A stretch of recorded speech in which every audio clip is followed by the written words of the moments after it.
Good morning, y'all. Thank you for joining us for our beef brunch news update on Tuesday, August 6th. I'll say you don't see Brittany on here today. Brittany, Abigail out of Vermilion Parish, Lanie out of Lafayette Parish, and I are all at Beef Cattle Short Course in College Station. So Brittany is getting her professional development in this morning. She's over at some of those sessions. So I stepped out to be able to record this morning with Tripp and Lee. So I'm going to go ahead and Tripp, turn it over to you for the Northeast region. Hi, good morning, everybody, and thank y'all very much for having me. So last week or last session, whenever we talked, we were commenting that the moisture level had pretty well disappeared in the area. And I guess that last episode of the Beef Brunch kind of served as the rain dance for the area, because I think it started raining while we were doing that Beef Brunch episode, and it rained for the rest of that week. So that allowed us to get ample moisture to go on and kind of finish out the crop on this second round of hay. After the rain stopped, it turned off dry for a few days, and we've actually seen a lot of hay get picked up in the area in the last 8 or 9 days or so. The quality on this round of hay, I've seen a lot of phenomenal hay get picked up. It's been a lot of effort put into it. A lot of ground has been sprayed both with herbicides and insecticides to protect this crop, and it's paid dividends. I've seen a lot of very high quality hay get put up out of this second cutting. Now, also, there's some more run-of-the-mill average hay that's been picked up alongside it, but the quality of this cutting has been very good. Been very pleased with the things I've been seeing, and even from our forage analysis that we've been pulling across the area, have seen quality hold strong pretty good. A lot of years, this time of year, said turned off dry, picking up a lot of rank hay, picking up whatever you can find, but this year has been pretty favorable for our forage producers. One problem that we have been having out of this round of hay is armyworm pressure. I think this whole state, top to bottom, is fighting that right now. Oftentimes, we're finding multiple generations in one field. The only way you can know what you have in the field is to be scouting. A lot of people rely on seeing birds in the field and using that as an indicator that they're facing armyworm pressure. And by the time you're seeing birds in the field, odds are you're well beyond threshold. Those worms are out there. I mean, those birds are eating worms that are an inch and a half long. They're eating mature army worms. Whereas if you're scouting, you'd be picking them up whenever they're in their earlier instars. I need to be getting out there and picking random spots in the field and getting on your hands and knees and counting and making sure you have a good idea of how many worms per square foot you've got. That way you're not blowing a problem out of proportion and thinking you have a large infestation when you have manageable numbers. Because there is an economic threshold. If you have less than 1 to 2 worms per square foot, you might not be economically viable to spray. You might be better to finish the crop out and harvest it without wasting your money on chemical that you don't need to be applying. Another issue that we've been having across the Northeast region that we're going to be having, it looks like, for the rest of the month is very high heat. Last week got pretty hot on us. Yesterday was pretty warm also, and moving into fall, it looks like we're going to be facing mid-90s to triple digits the rest of the way through. So if you do have to spray insecticide and put fly dope on your cattle, make sure you're doing that at daylight. Even if you wait till the end of the evening, 5 or 6 in the evening, you're still well into the 90s. You have to wait till after dark to do something in the evening for it to moderate the temperature. So if you have to do any work like that, do it at daylight and shut it down as quick as you possibly can, because by 8 or 9 in the morning, the temperature is starting to rise, and by 9 o'clock, you're already breaking into the critical temperature zones where animals are really starting to be impacted by the heat, especially if you're elevating their heart rate by getting them up and moving them and working them. Guys, that is pretty well all that we have for our Northeast region update. Thank you, sir. Lee, I'll go ahead and turn it over to you. Thank you, Ashley. Boy, Tripp cut it short there. I kind of was expecting more and ill prepared, but anyway, what a great report, and I can ditto much of what Tripp said for the northwest region, northwest part of the state. The rainfall totals that Tripp were alluding to during that rain event were all over the board, folks. I mean, as low as half an inch for some folks, all the way up to 5-6 inches across some portions of our area.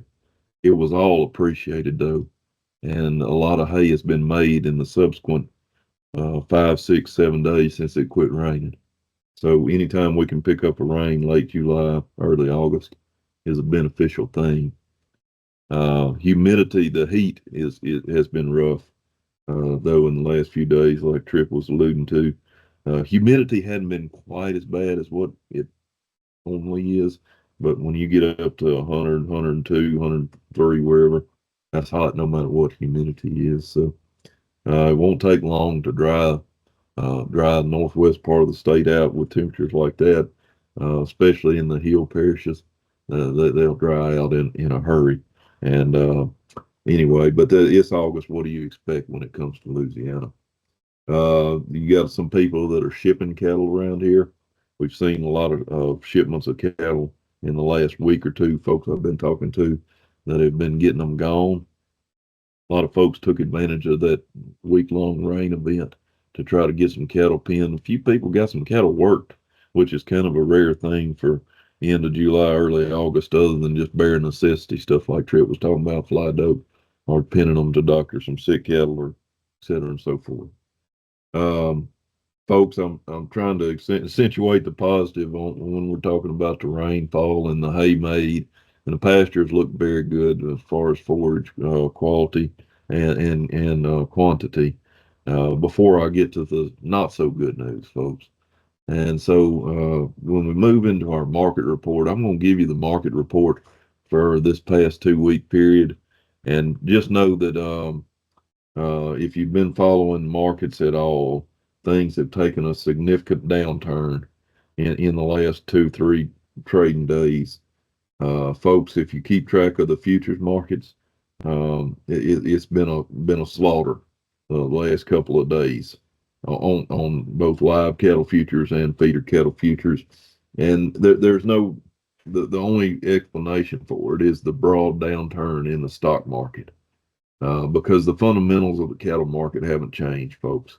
We haven't magically come up with another million head of cows, or the supply hadn't grown that quickly.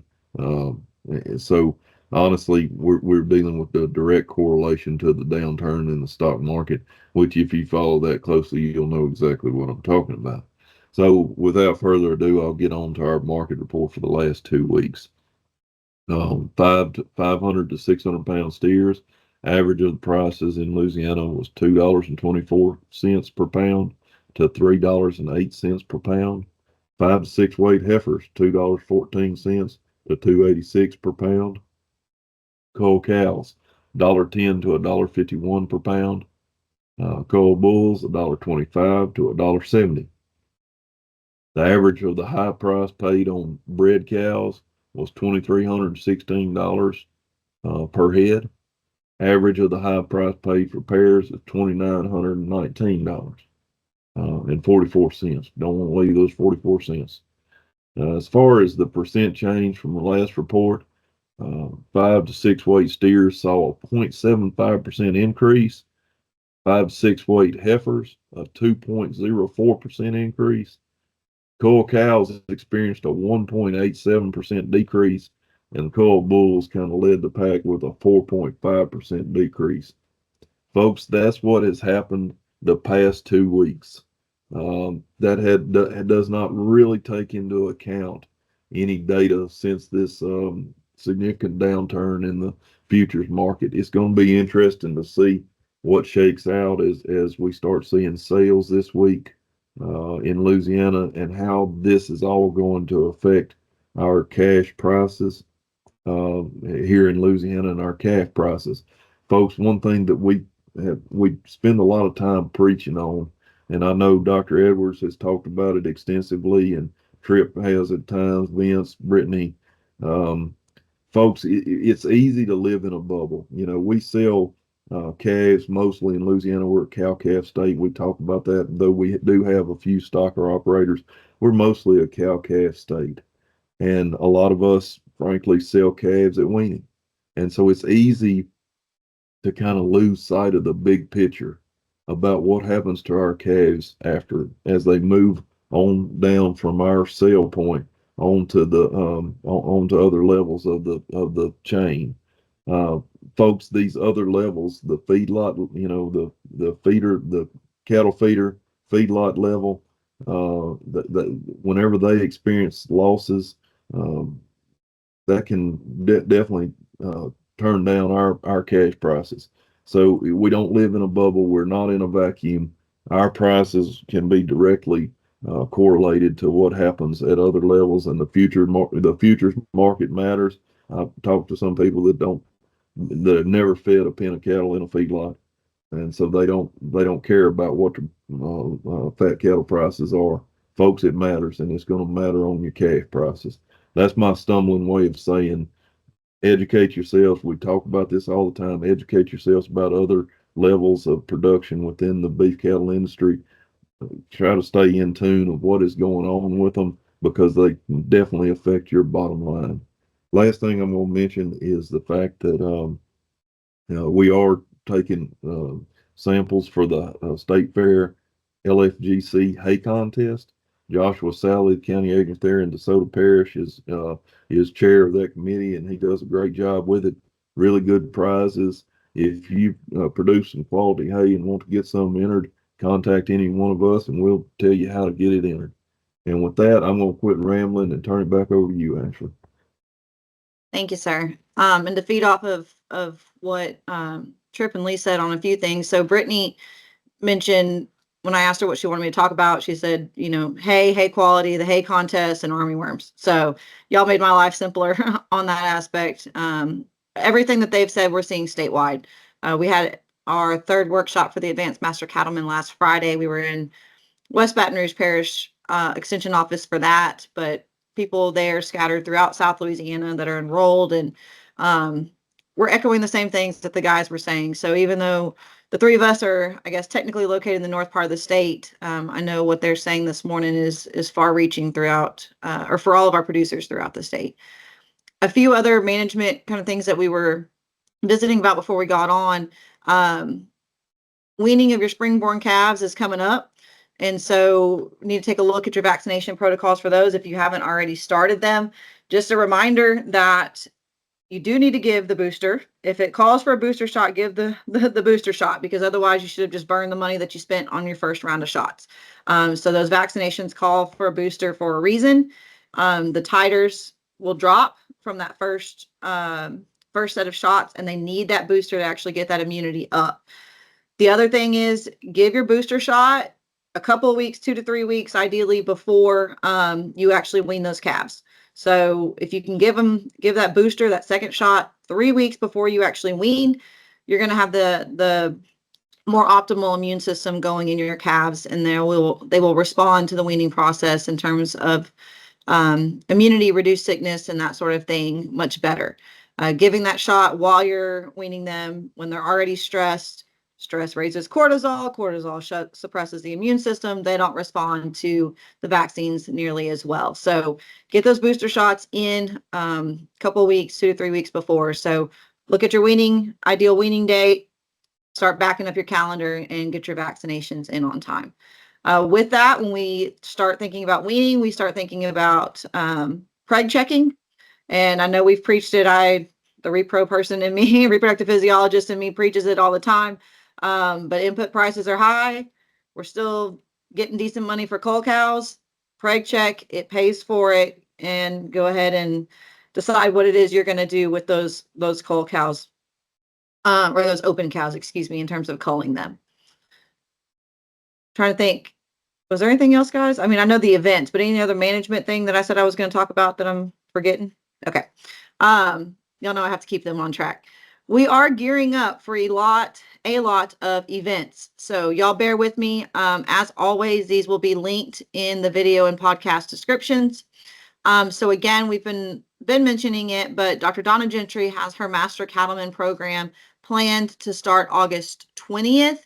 I've got the link for that here. I don't remember what her registration cutoff was. I think it was going to be 20 people, but I don't remember what the date is. She's on annual leave this week, but you can go ahead and send her an email and she'll get back to you when she returns to the office.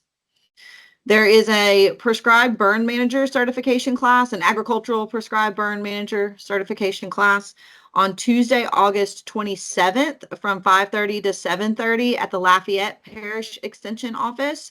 So Lanie Richard your A&R agent out of Lafayette, and then Brittany Zaunbrecher. You all know Brittany out of St. Landry. They are hosting that together. There is no registration fee. Again, that's going to be Tuesday, August 27th from 5:30 to 7:30. I've got all that information in the description, but you can contact both of those ladies to RSVP for that. Again, no cost, but they do want RSVP so they can have a head count. Our Dean Lee Beef and Forage Field Day, we have that up and planned and we're ready to go. So I've got the link to RSVP. It is free, but we need a head count to be able to provide meals for that. That we will meet again at our state evacuation shelter there just off of the LSUA campus. We'll do a tour through the station. So Brittany and Vince are going to come together and talk about insecticides and herbicides, weed management in your pastures. Dr. Twidwell and Abigail Sarton are going to come up and talk about how to select some winter annuals. Mr. Tyler Barlow, who will be filling in Rodney Johnson's position, he and I will be doing a heifer development and selection demonstration. So I'll talk heifer development, and we're going to have some pens of heifers and walk through some selection choices on that. Dr. Marcelo Vitavato and then Mr. Jeff Geary, our research associate there at the station, are going to do an implant demonstration and talk about backgrounding calves. So that'll be Thursday, September 12th at 2 p.m. Again, all that information's there. Tripp, I'm going to mention your two events, and then once I finish all the events, I'm going to turn it back over to you so you can kind of elaborate on them. But Tripp is working on coordinating our Northeast Beef and Forage Field Day. That will be Thursday, September 19th. At 8:15 back at the Goldmine Plantation. You can RSVP by calling the Union Parish office, and I've got that number there.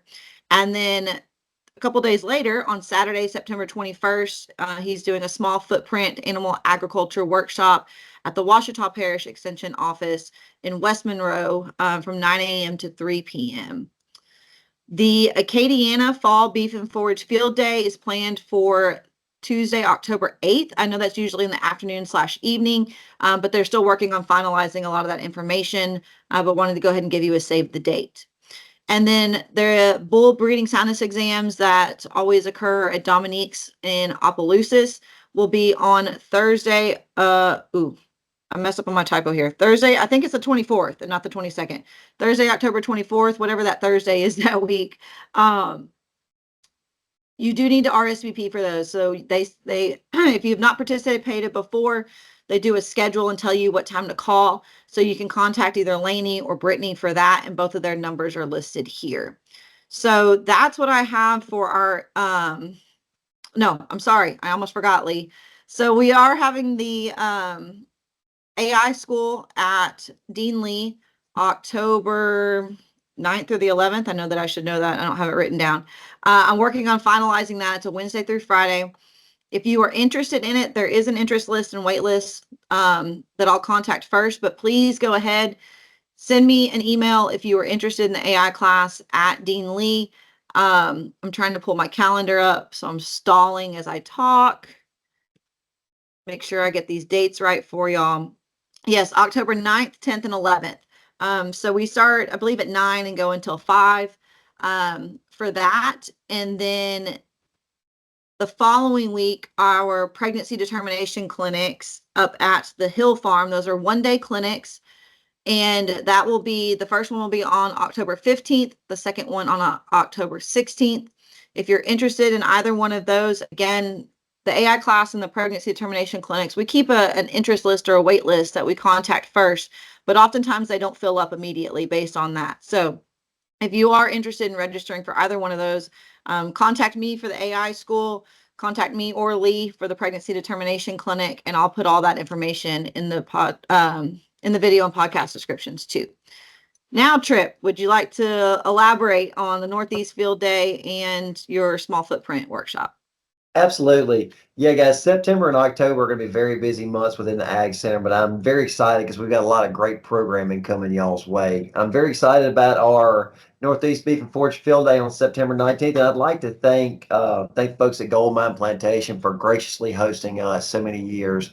It's one of the prettiest places in Northeast Louisiana if you've never gotten the opportunity to come check it out. We're going to meet up about 8:15 at the main barn, there'll be some signage, and you'll be able to see where to go. And I begin registering and have a coffee and donut social time. And then at 8:45, we're going to load up on the hay trailer. And we're going to go back to the working pens where we'll have our talks. Our talks for this year, we're going to have an economic outlook by Dr. Guidry, which in a time with so much economic turbulence, I'm very curious to see what our situation is going to be in September 19th. It doesn't look like that far away on the calendar, but as far as the cattle market, that's a world away. A lot of things can happen between now and then. And Dr. Guidry does a phenomenal job of kind of breaking it down in ways that even somebody like me can kind of understand what he's getting at with it. And then Dr. Vita Votto and I are going to do a joint talk on hay sampling and adjusting your feed supplementation regimen to meet the hay quality. I'm going to be discussing how to sample, the importance of sample, and then understanding a hay analysis. Many people get their hay test and they get their analysis back and they give us calls like, hey, I got my analysis. What does this mean? What do I have? Is this good, bad, average? What can I do to prove it? We're going to talk about some of those things, and Dr. Vita Votto is going to talk about meeting a cattle's nutritional needs based off of your hay quality and how to prevent overfeeding. Because whenever times get tight economically, that's one place producers put a lot of money where they might get tighten up and save and increase their profit margin is they overfeed oftentimes in the winter where they could meet the needs by calculating supplementation.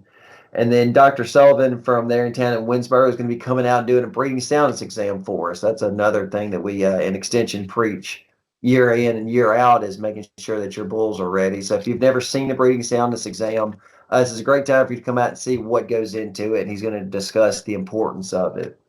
Moving on to that Saturday, I'm hosting a small footprint animal agriculture workshop at the Ouachita Auditorium. The date and location are going to be linked below, I believe. So many times we get people call into the office, say, hey, here's my situation. What can I do? And sometimes it's somebody saying, hey, I've got this 4-acre place and I want to do something with it. And sometimes it's, hey, I live in town in the subdivision, but I would like to do this, or I would like to engage in animal agriculture in some kind of way. What are my options? So this workshop is geared for those people who have never done this before or might have been doing it for a short amount of time, just kind of going over some options that they have. Mr. Merle Sistrunk is going to be coming in and doing backyard poultry flock considerations. Tyler Bro is going to be doing swine production. Chase Domain is going to be talking about rabbit production. Rabbit production is something that we've seen a lot of increased interest in across the state. So I'm very excited to see what Chase has to say. Dr. Edwards is going to be discussing small ruminant production, and I'm going to be talking about small acreage cattle production as well as forage considerations for any kind of grazing species and the different grazing habits of sheep, goats, cattle, things like that that might be of note or interest to you. Lunch will not be provided, but we will have a lunch break. Really expecting that to be a great event for the area to come out and learn a little bit about how they can participate in this industry that means so much to all of us and experience the satisfaction of taking an animal from birth to end product. That is the short breakdown on the field day and the small footprint animal agriculture workshop. Thank you, sir. And Lee, I am so sorry. I forgot your talk at the Deanley Field Day.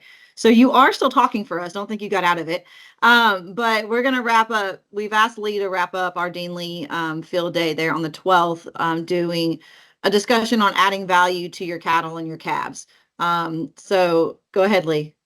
Their theory there is that if I'm the last one to talk, everybody will just get up and leave anyway, so they can go on and clean up, No, I am going to brag on you. So Lee spoke at the livestock economics workshop that was hosted between us, Farm Bureau, and LGLCI. And when we got those results back from the survey and the evaluation, everybody was overwhelmingly positive for Lee. I like that talk. I know he never believes me, but I think that he does a great job, and I think that it's very important to y'all. So yes, you're giving that talk. I hope that y'all stick around and come and visit with us on that. So Lee, I'm sorry I left you off. I was doing my farm tour a while ago, and I was thinking I wasn't going to say anything.